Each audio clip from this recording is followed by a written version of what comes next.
Well, hello everyone. It's Craft, Banter and Chat again for episode, what number are we on? 6. And Da-da-da. obviously it's with Brian the Silvered Fox. And with... Dave of Dash of Dave. Yay. So we're back, we came back. For yet more. Yep. More So madness and shenanigans. hopefully it's going to be another good one. We shall see. So, well, we thought we'd carry on with the questions that we had last time, didn't we? So we Googled a load of questions, and last week it seemed to work quite well. We seemed to do all right out of it. It brought up subjects that we had a lot of stories about, so we'll carry on with those, yeah? Yeah, I can't remember what the questions were from last week. You don't need to because they're on you. That's right. I don't have to follow on from last week. No, that's why I record it, so if you forget you can go back and I listen. really don't remember. I have such a terrible recall memory. Not just for verbal comprehension, but written stuff. But like, I'm more likely to remember it if it's written and read than if it's just audio. Yeah, it's one And of that's those why I weird can listen things. to that boring books for bedtime every day for the whole week without remembering what any of it But was. that's that weirdness about things you remember, though, isn't it? Because you remember song lyrics Yeah, that's from true. the 70s. Oh, exciting news, by the way. Go on. I have sponsored Boring Books for bedtime for a year. Yeah. And I get a shout out on Monday the 10th, I think it is, of June. So Hey, yeah, 10th on Monday. This Monday coming. cool. QL. You'll have to record it for posterity. Well, it'll be that on the podcast for posterity. I just have to go back. Well, that's what I was going to say. You don't need to remember I get a this shout because- out as Dash of Dave because she asked me what I wanted to be. But be you shouted don't have out to as. remember what we talked about last week. You can just go back and listen to it. Well, that's true. Yes. I know, but I can't do that now. No, I before- know. But in fact, that's what I was saying. It's like I can remember film things because I've watched films so many times Yeah, over and because over and it's over burnt that it's into kind your of memory. steeped into my bones. But I can't walk into a room and say I walk into a room still and think, why are they coming here? What did they come down the stairs for? What is it? I want? Do you know why you're in this room today? Yeah, sort of. That's all right. That's all that matters. Oh dear. Similar sort of thing for me. Similar so. sorts of things. Yeah. So again, that's that whole getting older as well, isn't it? Nobody tells you that you'll walk into a room and go, "What am I here for?" Yeah, what? Yeah. What time did we say I do we were that with the meeting? fridge though. I go to the fridge and I'm like, well, why am I staring in the fridge? I don't actually remember. And then I'm like, oh, milk. Oh no, Milk. I That's just go to the fridge. I would take a spoon just in case. so you can grate. Sometimes, yeah. While Sometimes you're you in sit in there. front of it with a spoon. Yeah. Nom, nom, nom, nom. Done. I don't care what I came down for. I've had a snack. Right. So, randomly, what sport did you do growing up? What sport? What? That's what I thought it was funny. What? A sport? What's tiddlywinks? I think that's that. No, actually, I did play bowling, like 10-pin bowling. I got very good at Is that a 10-pin sport? bowling. Is that considered? Well, I don't know, but that's about the closest I ever. I played rugby and football because I was made to at school, but like hated both of those. Yeah, me too. I hated any kind of sports. Quite liked tennis. Terrible at it though. You don't want me on the other side. You'd be Hit you in rounding the up back. balls. Rounding up balls all the time. So, but That's how you became a ball boy. I just I honestly just rubbish. My coordination is terrible. Terrible coordination for things like that. I can see a ball coming towards me, and my brain goes, "You better hit that." And like I'm probably about And it 3 hits seconds you. too late. It's probably hit me first. It's gonna hit me. It's gonna hit me. It's gonna hit me. Move. Ow, no. Yes, there used to be a lot of that actually. That kids kicking balls at me because they knew they could hit me. Isn't that a game in its own right? Yeah, yeah. So, but no, I guess so. The closest would be 10-pin bowling, and I got very good at it. I hated every other sport.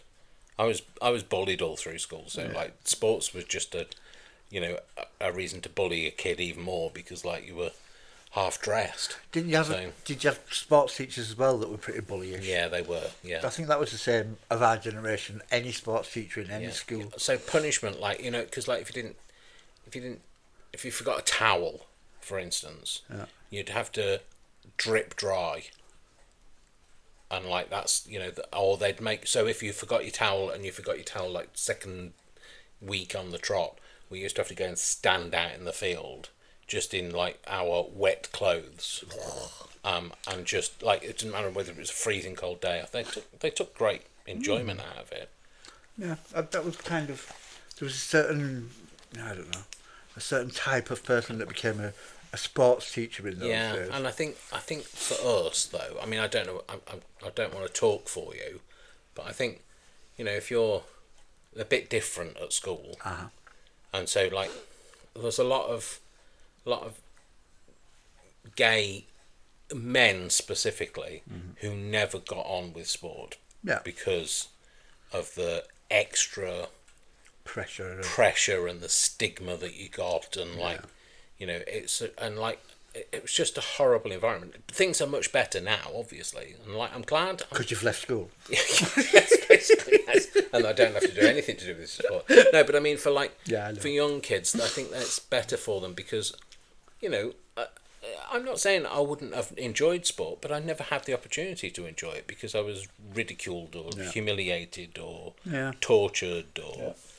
See, I started on the back foot because there was all of that going on. Young gay man having to shower with other boys just as he was discovering himself and that sort of thing, and bullyish teachers. But also my older brother, who's 4 years older than me. Hello, Andrew, if you ever listen to this. Held all the records for everything because he was the sportiest person on earth. So they knew everything. And so the minute I walked in, they were like, "You're going to be good at it," and I wasn't. No. And so I suffered twice as much because I didn't live up to their expectations from what he'd done. Yeah. So plus my dad had played rugby and he played rugby and all my other brothers eventually played rugby. I mean, I didn't have that obviously because like my sisters were girls and they didn't go to my school. They all went to a girls' school. All right. Did you go to a boys' school then? No, I went to a comprehensive. All right. So that's a mixed. For those people not in the UK, it's mixed education. But so I didn't have any of kind of like. I know you didn't always get on with your brothers, but you had a bit of like somebody else was there that you could turn to if things were really horrible. Yeah. I didn't have that. I had like one friend maybe through the whole of my high school years, and just had a really horrible experience. But also the other thing that I've just remembered because you were talking about showering and things, I was very hairy at a very early age.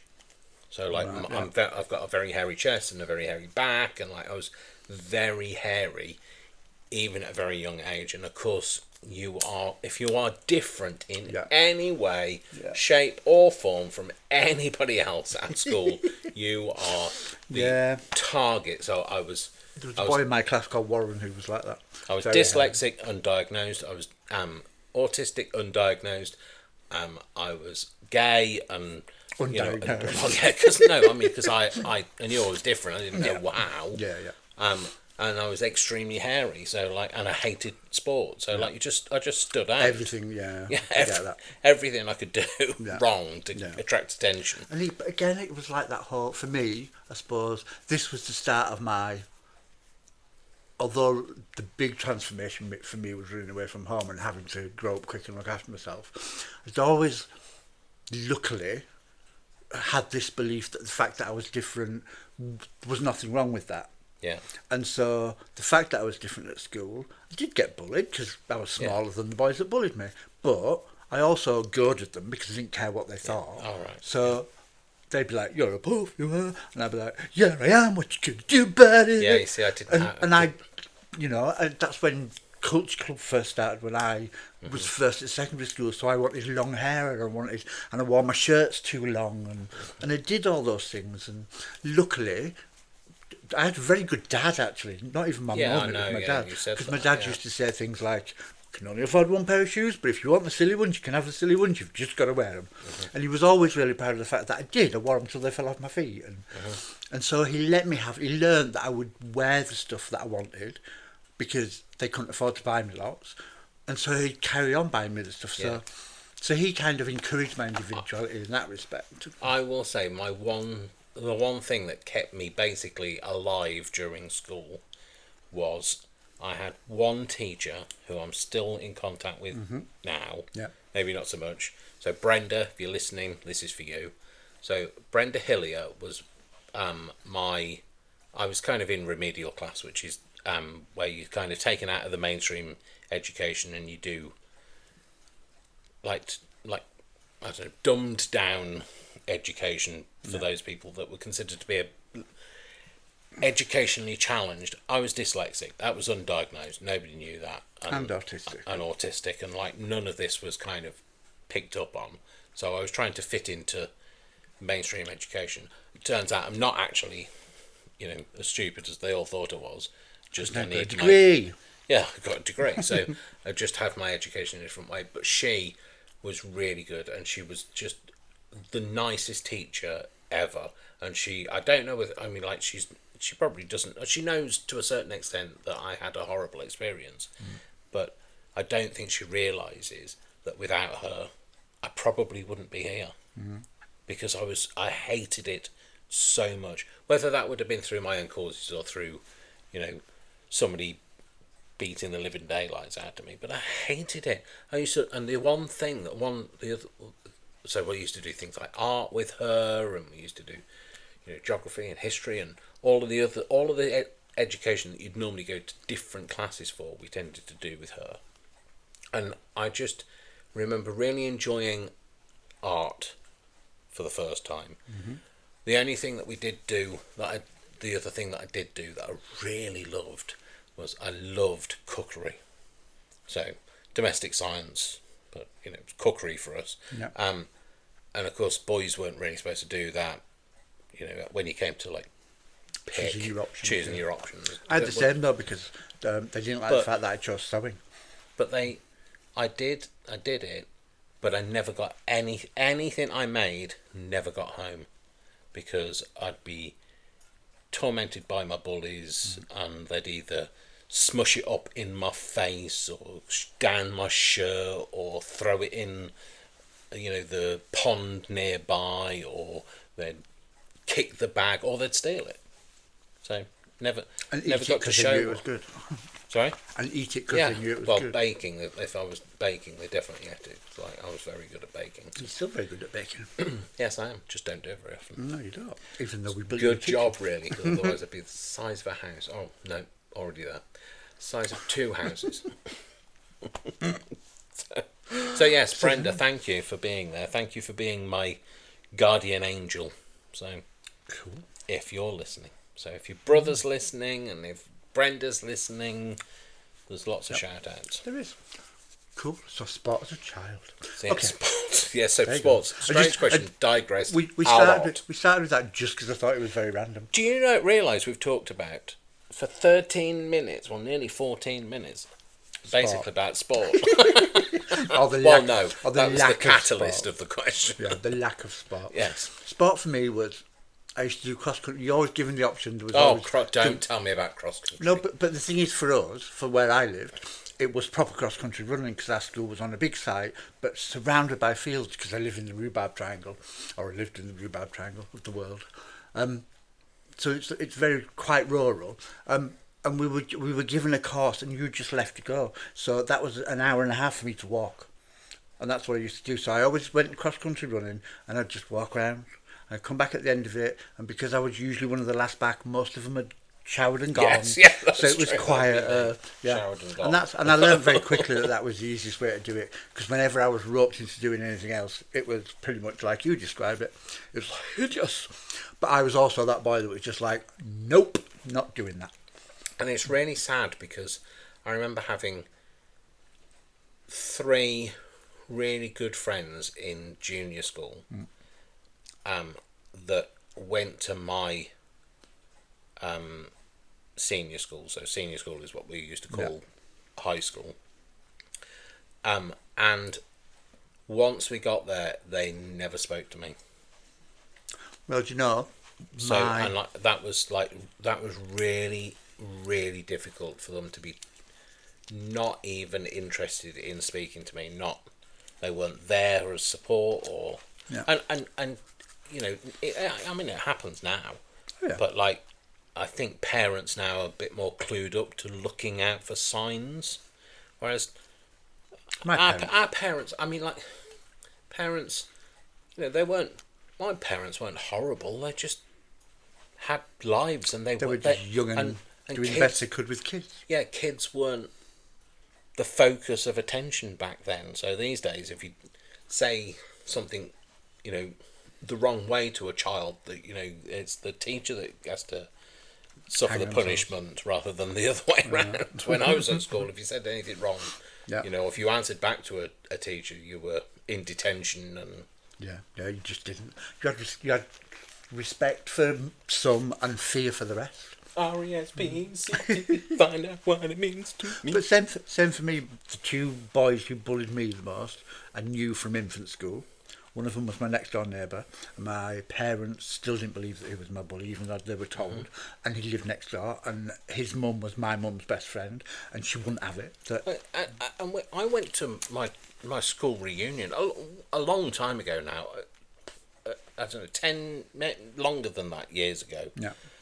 And there were people like talking to me and saying, "Oh, right, yeah, I remember you from school." Like, they just hadn't got a clue that they made my life a misery.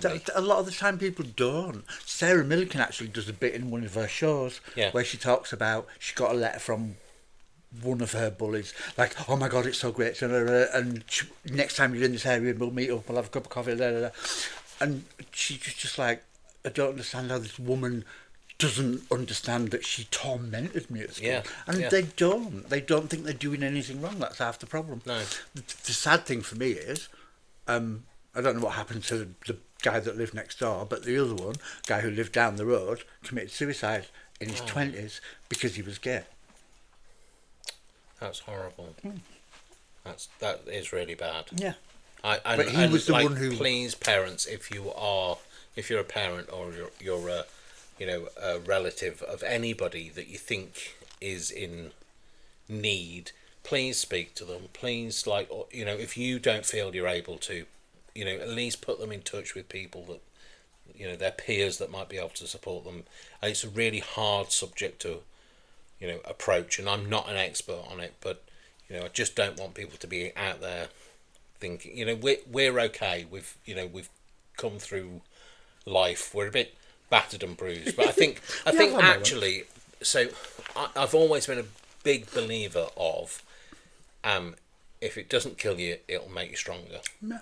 So, and I've gone through a lot of tough times, but I've actually come out the better for it. And I don't think I'd be the person I am today if I hadn't have gone through all of those things. So I think you have to. I'm definitely a believer of you have to have danced in the rain to appreciate the sunshine. It's true. I always remember my granddad saying to me, and my granddad was a man of few words. I always remember him just as being, because he was retired. I only ever remember him being retired, and his retirement was allotment in the morning, pub in the lunchtime.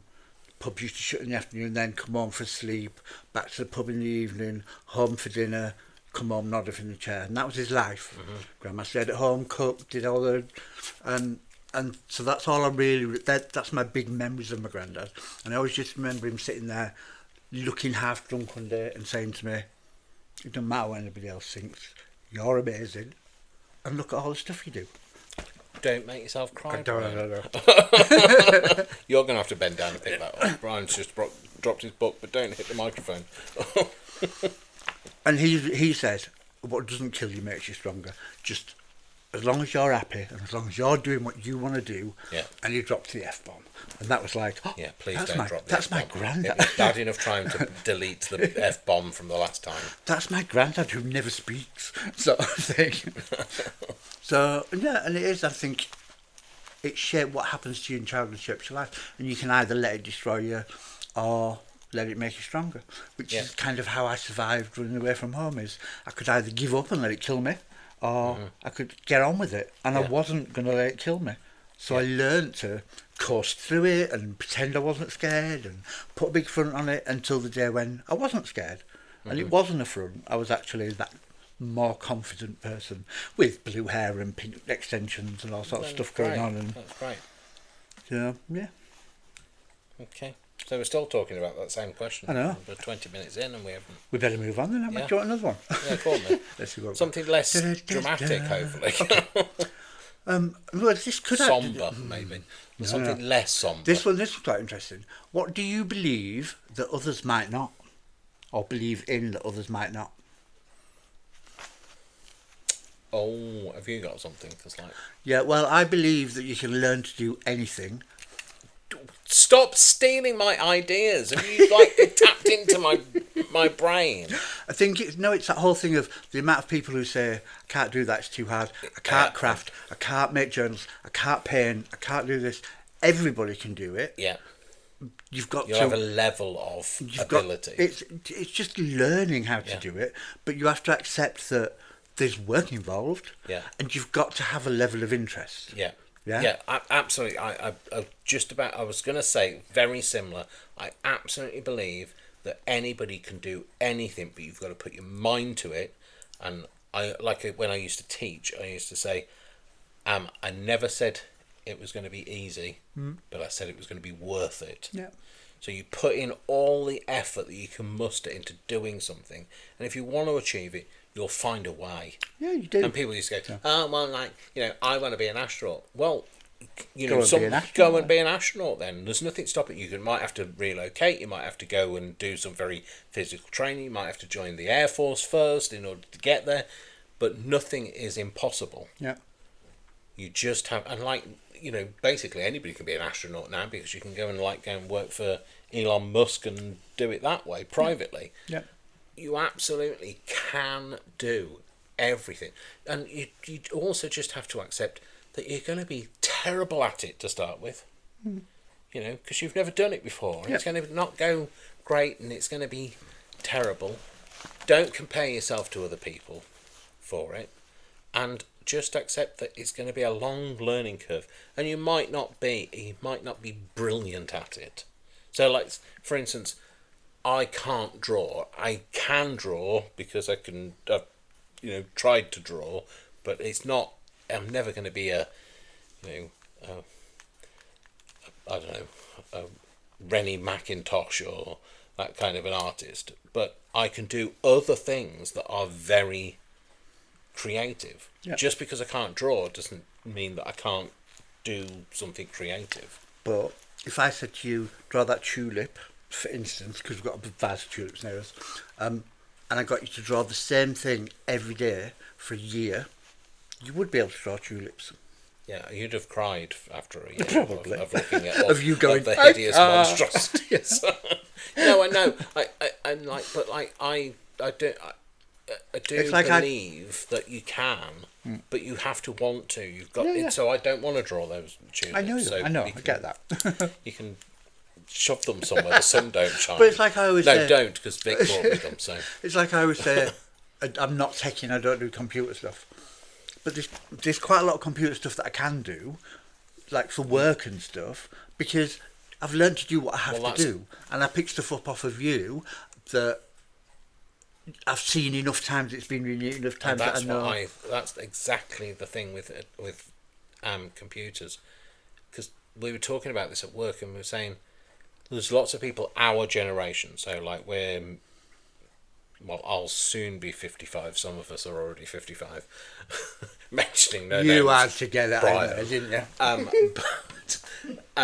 But mid-50s, lots of our generation can't use computers. Well, and it's not because they can't, it's because they've had no interest in it. It wasn't... Sorry. My year at school, so I'm assuming your year at school, was the last year in my school that didn't get any teaching on computers. Yeah. Computers were introduced. The year I left was the year that computers came into our school. We had computers at school, but there was like one computer between like See, we still worked. 60 We kids. still worked on they brought a big radio in on a trolley to the front of the class, and you listened to something on BBC Yeah. Two, No, or you that's- watched something on a big telly that they wheeled in. Yeah, so like we still did all of that, but we did have computers. But the thing is, you went into an industry that didn't need computing at that time. So you Yeah. didn't. So like, if you went into fashion now, you'd have to know computers because you'd have to God, learn yeah. to be able to print things. You'd like print your own designs. You'd have to use a CNC machine. So you'd have to have some level of computer ability. These days, for everybody, computers have some level of involvement in your life. You know, whether you're using a smartphone or whatever, it's still a computer. But for me, I went into retail, and the retailer that I worked for, yes, we had a mainframe computer, but it was still a computer, and you had to learn to use the mainframe computer. It was the size of my living room, and it had less memory power than my watch has. Yeah. But it was But still also, a computer. you're interested in techie stuff. Yeah, I am, but also I think that because I was exposed to it, and everything you had to do was like on the computer, and the inputting of the cash flow and all of that was on a computer, Yeah. and so I had to use it, Yeah. and so therefore I wasn't afraid of it. But also my mum hadn't, she'd used computers, VDUs, and that sort of thing when she worked in her profession. Yeah. But then when she left that and she didn't need to, she'd fallen behind a bit. But then when I moved up here, she learnt again because she wanted to know how to use computers, because she wanted to be able to stay in touch with me. Yeah. And so there is that element of do you need to learn it, and do you want to learn it? If either of those things are not there, then you will never learn it. Yeah. It's like language, though. You could learn to speak German, but unless you actually practice speaking German outside of the class speaking German, you'll never learn it. Yeah. Well, you'll kind of It'll recite. be like goes it'll in be and- parrot fashion. Yeah. You'll recite things rather than understand things. It's true. I learnt more living in Germany because I lived there for a Yeah, few because months. you have to do it. You Yeah, kind of because you kind of have to. Yeah. Yeah. And I kind of, again, that's that whole putting yourself in that Shoulder situation, because I kind of enjoyed that. Going, and I'd be like, no, I'll ask. Tell me what to say. And I'd get people to tell me what I needed to say to ask and do it. Meine Tante is John. No, my first ever was my friend Johannes took me to his mother's, and they lived in the Black Forest in this tiny little village, and nobody in the village spoke English apart from Johannes, who'd left and gone to university and lived in the big city. And he put a bunch of flowers in my hand, and he stood me on the doorstep, and he rang the bell and he ran away, and he taught me to say, "Die Blumen sind für Sie, Frau Speaker," which is the flowers are for you, Frau Speaker. And she loved it because she'd been told an English boy was coming to visit, and went to her house, and all over her house were pictures of the Queen and Margaret Thatcher. And stayed there for 4 days, and they said a prayer with every meal, and they had all the prayers carved on this big wooden dice. But because they were carved and they were all in German, she made me say the prayer every day, and she taught me all the different prayers because I couldn't pronounce some of the words, and she sat with me and she taught me, and that was kind of my first. You have to learn it because you need to speak to these people. So because she really wanted to talk to yeah, me. so there's that intent thing. Do you need to learn something, or do you want to? Those two, one of those or both, will be a driving factor. If you don't, then you will never learn it, because like people can teach it you, and it just goes in one ear and out the other. Yeah. We've got people at work like that. Yeah. That need to Same. know. They need to know how to do things for their job, but still don't bother. Yeah. Because somebody will come along and go, "Oh, I'll do it for you." Oh dear, that was quite good. So- Is there anything else you believe in? I also believe in the power of kindness. I know you do. I believe that children are our future. No, Not my future. teach them well and let them lead the way. No, That's true. If you teach them well. yes, I believe We in the don't, power of kindness. I believe that there is no excuse not to be kind to people. So that's why I treat people well, Yeah. You regardless of never know how they people's treat story. me. That's the thing. No, you don't know what they're dealing through. You don't know what their life experience is. They don't know. You don't know what's going on at the moment in their life. But equally, I don't understand how people can just default to being unkind. So just as I default to being kind, I don't see how people default to being unkind. Yeah. And so somebody was saying, because I'm really a big believer in how, you know, so we'll never be free as humanity until we treat people well, until we give people the benefit of the doubt, be tolerant, be kind, be caring. But the thing is, negativity spreads so much quicker than love and compassion. It's true.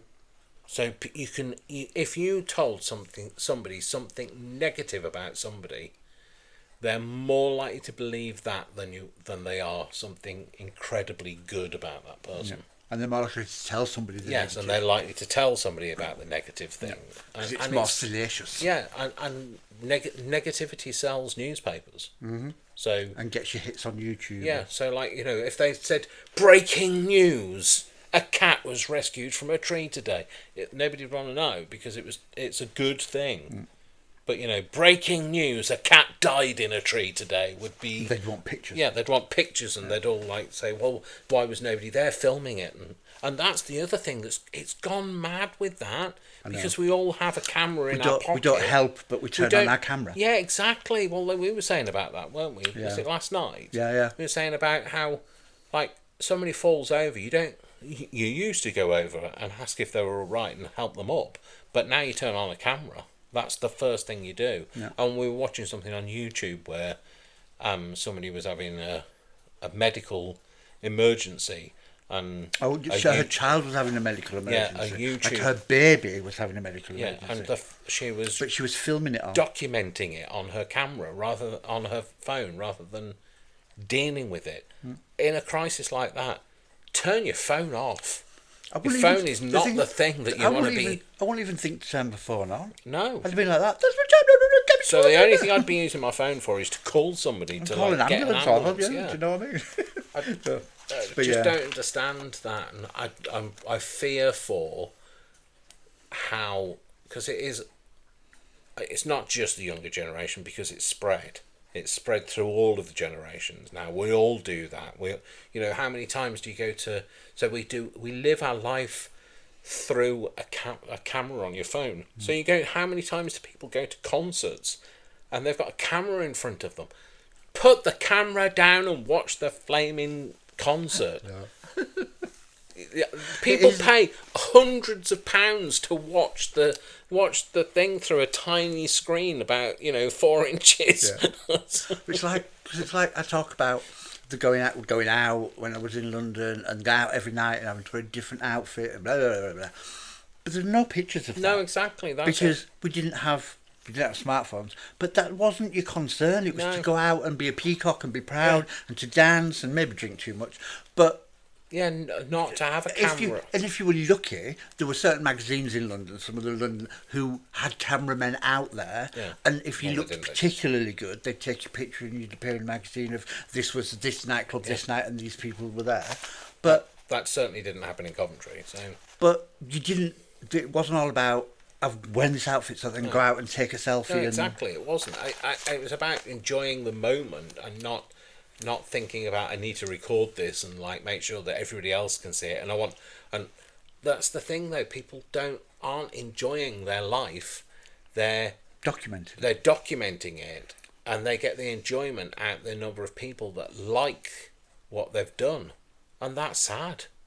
Because if I went to a concert and I enjoyed it, I don't care whether other people like it or not. I enjoyed it. It just blows my mind. It blows my mind. But yeah, the power of kindness. I'm a real big believer in the power of kindness, and that also helps though with the education side of things. If people are happy and they feel that their needs are met and they feel comfortable. It's part of teaching, of the teaching principles. But like, if they feel that everything in their life is in a good place, they're more open to learning. Yeah. And it's really hard to learn when there's so many things going on in your life that are just horrible. And that's why I can't believe that we don't make sure that children are well fed at school before they have any kind of education, that their needs are met, that they're looked after and cared for, because they're the things that are going to be there. They are our future. They are literally our future. And I'm a bit worried for the next generation, because when how are people going to cope when they're pumped full of Botox, can only live their life through a smartphone or an avatar. Yeah, and they're in a nursing home. So when they, and I'm sorry to say this, people, but lots of young people think that older people are irrelevant. Mm-hmm. One day that will be you. If you are a young person thinking that the older generation are irrelevant, you will be the older generation one day. But I don't think that's changed much, because when we were young, you kind of had the same thoughts. Yeah, What's changed is technology, and things have moved on in that respect. You did see people as being irrelevant, but you did have respect for the older generation. Yeah. And there isn't that. You were taught respect, and I don't think we teach respect anymore. No, we don't. We don't teach people to be respectful of each other, let alone anything else. Yeah, that's true. Yeah. Cool. Okay, so a skill you're proud of? Knife juggling. No. I'm proud of not being able to do it. I'm proud of the fact you've never tried on me. Well, knife throwing? No. No knives were involved. Skill I'm proud of. I mean, like the ability to turn paper into beauty, I guess. To reverse engineer, I think, is a good one for you. Yeah. Because you're very good at that. To reverse park as well. You're very good at driving parking. generally, so. Yeah. So, well, you said it, I didn't. So. I think you're very good at driving, as someone that doesn't drive. Yeah. I don't know. I don't know. I guess that they're my things that I'm. Anything what else? about you? What skill I'm proud of? Yeah. I suppose in a similar way, reverse engineering, I can look at a garment, and I can look at a picture of a garment usually and copy it perfectly. When I was younger, when I first started working, So much younger than today? Yeah, so much younger than today. I was a teenager. Sorry, everything is. That's maybe one thing I'm proud of, is the fact that everything is song lyric. I used to work for a company called the Sock Shop, which was huge in the 80s and 90s. Do you ever need anybody's help in any way? Oh, no, but I used to be able to give help in every way. But weirdly, one of the things I used to be able to do is look at a woman and go, you're a 34D, but you shouldn't be in a 34D, you should be in a 36B, without measuring them or anything. Because I'd spent so long training to measure people for bras and stuff like that. So I could look at someone and say, that's what size you're wearing, but it's the wrong size, and that's the size you should wear. And for probably, 8 years, I was never wrong. So that was quite a good skill, as a gay man's have. Being able to size up a boob. But I fixed a lot of my friends' boob problems and back problems. Yeah, it gives you terrible back problems if you don't have them. Yeah, boulder holder adjusted correctly. So. And I suppose, I don't know, being brazen and surviving. Oh, I know another thing. I'm very good at giving analogies to help people understand things. That is true. I agree with that. So when I used to teach, But I've heard you do it even not Sorry, the teaching. beeping in the background wasn't a fanfare because I said when I teach. It's a dishwasher. It was the dishwasher Finishing. telling us it's finished. So if you heard it, da-da-da! When I used to teach, I used to be able to give people analogies of things to be able to help them understand. So I'm good But at you that. still do it. I've heard you do it to Vic. Oh, It's like once a teacher, always a teacher. You can take the teacher out of the college, but you can't take the college out of the teacher. I hope it doesn't come across as patronising, because that would be terrible. No. That's the thing. They are really good. They do make you go. I can't think of one good one that I've heard you do, but they kind of make you go. Well, I used to teach people about like going to like their first ever interview, and I'd say it'd be like going on your first ever date with someone. You're trying to make a good impression. You want to go smart. You don't want to go in your clothes with something dribbled down the front of it. You want to make a good impression. You don't want to just sit and have your first conversation talking about what the long-term future will be, because you don't know whether you're going to get on in the first place, and that and so all of that was like really good, and people would be able to understand that. And the people that I used to teach, so a lot of them that have stayed in touch with me have said all of that is burned into my head. Yeah, because you're also very good at. It's because I branded them. No. Yeah, with the branding line. But you're very good at finding an analogy that works for that particular person. Yeah. And their level, or something that they can relate to particularly. So, so relating to teaching, something that you love learning about, which is quite a wide scope. Which is quite a wide scope for you. What do you love learning about? Anything crafty or arty, or I like to just, because my brain goes at tangents. I can never just look at something and go, I'm going to have a go at that, because it makes me go, but if I ever go at that, then I can do that, and then I can do that. Oh my God, and then that'll lead on to that. And, oh my God, if I can do that, then I need to learn that and do that and do that. So nothing ever just sits in one place. So there's lots of things that I'd love to learn about, but they're all arty or crafty or relate to something that I've done that would be an extension of, if you see what I mean. Yeah. Like I'm learning Japanese embroidery at the moment because it's something I never learnt before. Because I like the look of it, and I just thought, oh, journal covers. Yeah. And so it's little things like that. So that's why I like those domestic courses.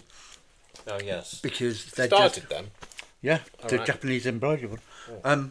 Because they're almost like an introduction to something, and then if you really like it, you can go find more of it. Yeah. Or teach yourself more of it. There's ways of doing it, but it's a good starting point to see if it hooks you. And it kind of has to get me. Yeah. Oh, did I buy them for Christmas? I bought them for.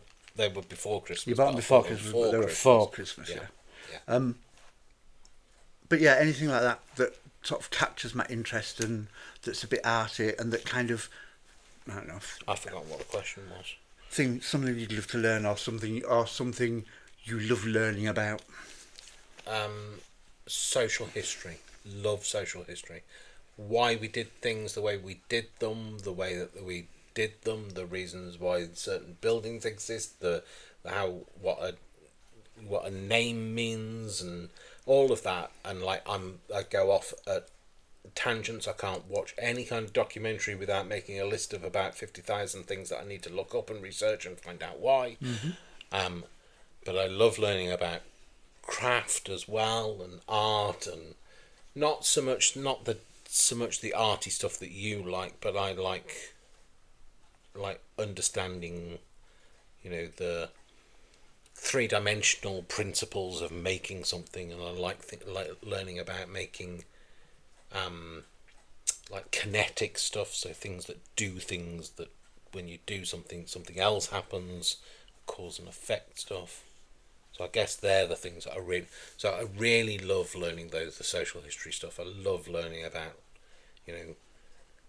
like at the moment my brain's gone down a rabbit warren of old Victorian houses and the technology that was in them and what that was used for, and how, how a lot of it we've lost, but a lot of it is still in a lot of old houses. It's just been boarded up, and people Like are the bell system discovering in my house. them. Yeah, like the bell system in your house. I was watching somebody on Instagram.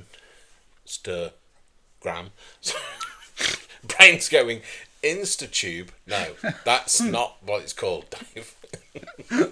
InstaTube book. Or were you just trying to think which one? Yes, I was like that InstaTube earlier. book. Did There I you see go. it on Pinterest or Instagram or where? Oh yeah, Pinsta Instagram.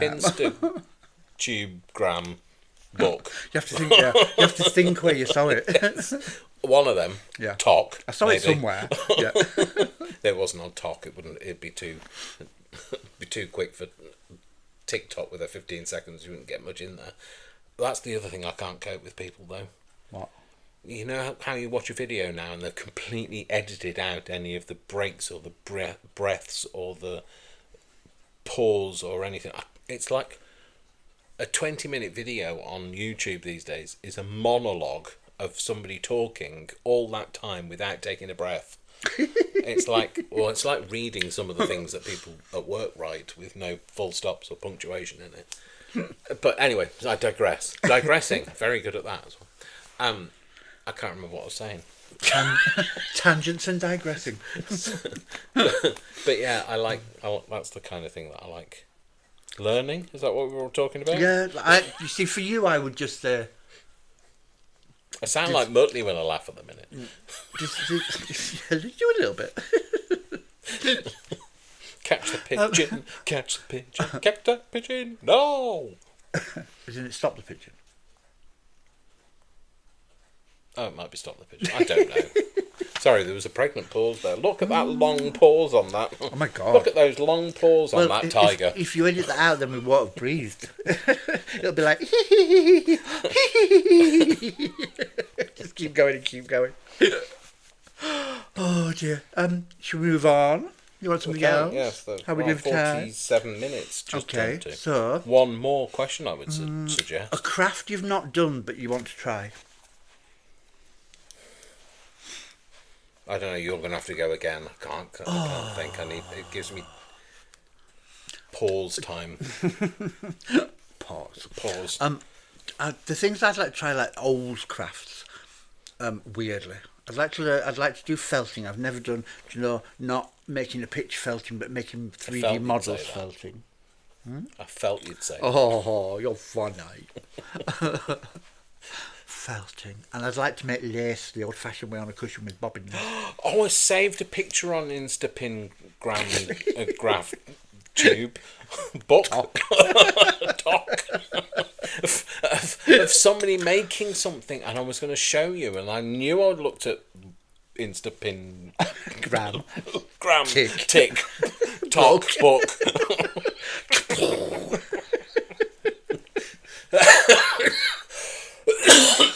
Oh dear. But yes, I saved it for you, and I can't remember where it was now. So you're never going to see that again. I'm never going to see that, are you? Because if I go on to any one of them, I'll get lost in a whole load of other things to look at and watch and listen to and look at and yeah. Yeah. What was the question? something you'd like to learn. A craft you'd like to learn or do. And one thing I'd really like to do is, because it's not something I did when I did fashion, is leather craft. Being able to work with leather, because that's a skill in itself. Yeah, because you need very strong needles and... Well, if it's good leather, you punch holes first before you sew and that sort of thing. All right. So, but yeah, I'd like to learn leather craft, like some good, decent knit bags and that sort of thing. Yeah. I'd like to learn proper... I wouldn't be any good at it because I like messy stuff, so proper book binding I'd like to learn. But I like it to be grungy and be covered in... You'd find a way to grunge it up. Yeah, maybe. I'd like to learn to glass blow. I'd like to have a go at it. I would. Yeah. I'm not sure past like half an hour of, oh my god, it's too hot I don't like Yes. it sweating. Get me out of here. It's heavy. I broke it. Yeah, yeah, because you can't go back once you've made it's not like if you make a mistake on something crafty, you can just glue something over the top of it. You can't Well, that's pretty good on a piece of glass. Get me another bit. glue it all back together again. I've made you a glass jigsaw. Can you just put that bubble in where it's split? Can you just squeeze it together? It's just a big glass jigsaw where I broke it into I love 1,000 pieces. I love watching it. Yeah, well, and I I'd like know, to yeah. have a go at it, but I don't think. That blown away, I love that. Blown away. But it's not something that I think I want to learn it. I'd like to just have a quick go and go. Okay, I've done it. I've Yeah, had a go. okay. I don't know whether I've got the puff for it. Say nothing, folks. Say nothing. My lips are sealed. Sealed, I say. I won't mind having a go at pottery. I've tried on a pottery. wheel because I've not No. tried that. But again, only it's one of those things I'd like to have a go at. My Oh God, no. Well, it depends what's happening. But It's more like if I do it, it's oh my goodness sake, what have you done? I've done that, did that at school, got it all up the window. The potter's wheels were put next to the window, and like when you're doing all of this like stuff is splattered, cast off all up a window. okay. Yeah, no, not. I thought that would be easy, but you spend a lot of time doing that. No, it doesn't look easy, I don't think. Because everybody kind of goes, ooh, look, no, no. Collapse, yeah. And it's very. I don't like. I like it when it's wet and slimy, but when it dries, I don't like the feeling of the clay drying on my hands. It makes me go. Makes you do what? Okay.